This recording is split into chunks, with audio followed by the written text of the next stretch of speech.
See Tillis delivering the left jab and following with the right. He is not running away from Tyson, and Tyson goes to work on the body.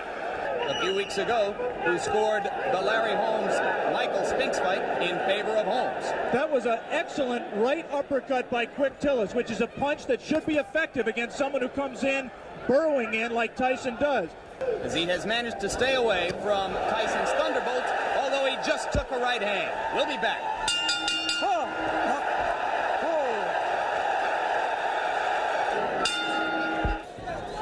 Lost to Tillman in the Olympic trials.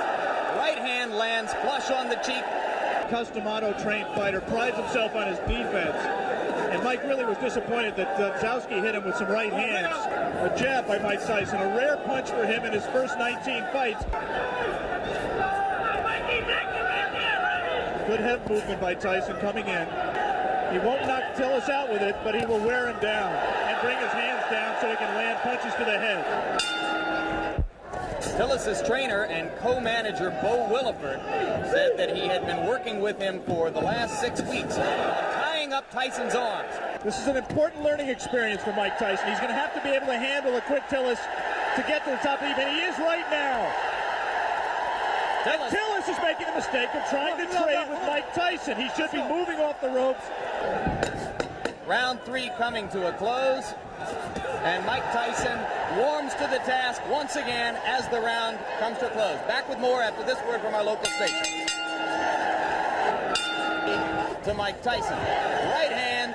And a good left hook. And that one left hook which scored. Tyson now appears to be a little less shy about stepping up inside. But how low he gets to duck under those punches.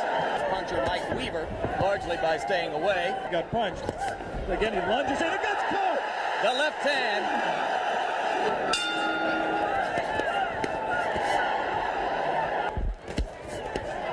I don't think that was a punch. The knockdown punch was a punch that hurt Quick Tillis. He might have learned not to lunge so badly with the left hand, though.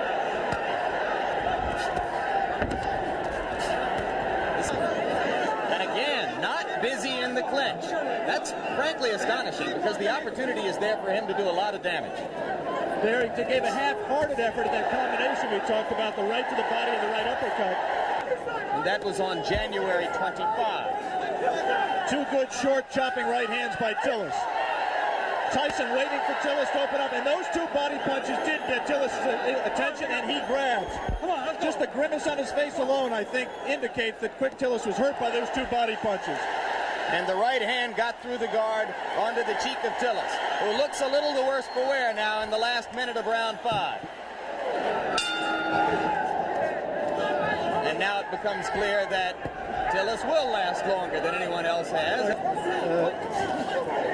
Personally, Alex, I have it 4:01 for Tyson. I've not given Tillis a round. One way is to say that he's pacing himself, he's waiting for the opening. The other way is to say that he's getting frustrated and getting taken out of his fight. There was moments ago a brief combination to the body of the kind of rapid-fire punching that you expect from Tyson, but that was one of a very few times, perhaps the only time in the bout when we've seen it. But again, he comes on at the end of the round. Tyson with the lead in the fight to this point over James Quick Tillis, but fighting a curiously docile fight so far. He almost looks right here like he's waiting for Tillis to make the fight, to come to him. And I think he also trained harder for this fight. He realizes this fight means everything to him. He has lost 4 of his last 5, where they called him Dark Gable. There's a right hand by Tyson. And the uppercut. Mike was a little bit extended with the punch, did not have the proper range for full power. Now he's at the right range, though. Tillis landed a left, didn't seem to faze Tyson at all. We will stay here between rounds, as it is Tillis who tries to flurry at the end of round 7 in 1981. There's no question that up till now, if the fight continues this way and goes to a decision, Tyson, in my opinion, will win the decision, but the Mike Tyson mystique will suffer. Could that in fact, Alex, be good for Mike Tyson? Yeah, I think ultimately you're exactly right. To get that learning experience. And maybe if he has to go to decision to win the fight, then there won't be as many people asking every day, when are you going to fight for the championship of the world?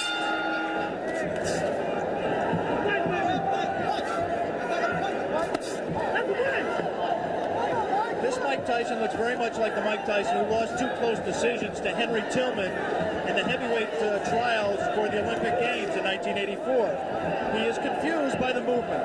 The movement does not allow him to hit a stationary target, and therefore he can't set himself as well.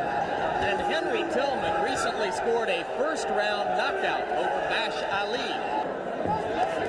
Right now we are in round 9. Mike Tyson well ahead in the scoring, or so we would judge it, against James Tillis, but looking for a knockout to keep his 19 knockout string alive. I'm not sure he is looking for a knockout, Jim. I mean, he certainly isn't fighting like someone who is. It's possible that, number one, he doesn't know how to knock Tillis out. Tillis has presented a problem to him in terms of power punching that he can't solve.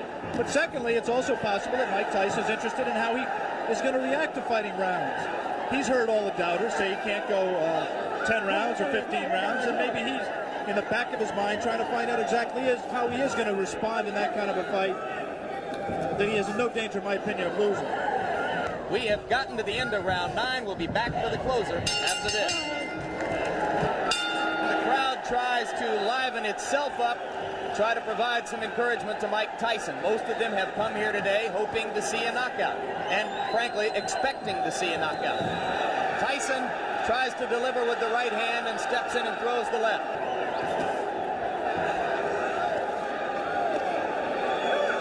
Always difficult to know why a crowd is booing. You can't psychoanalyze 8,000 people. I think it's possible that they're disappointed in Mike's performance. They came here wanting to see him do what he's done in his previous 19 fights, and he doesn't appear at this point to be going all out to satisfy them. Landed the left hand, but Tillis stood right there.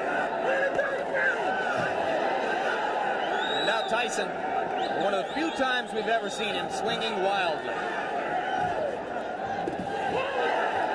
Good left hand. Tillis is still there.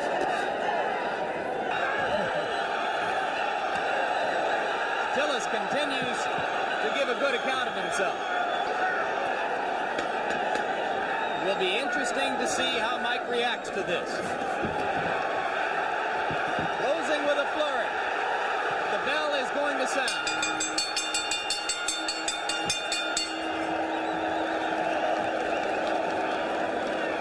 Here is the official scoring. Judge Bernie Friedkin scores it 6 rounds to 4. Judge Reid scores it 6 rounds to 4. Judge Tony Moret scores it 8 rounds to 2. The winner by this decision is still undefeated.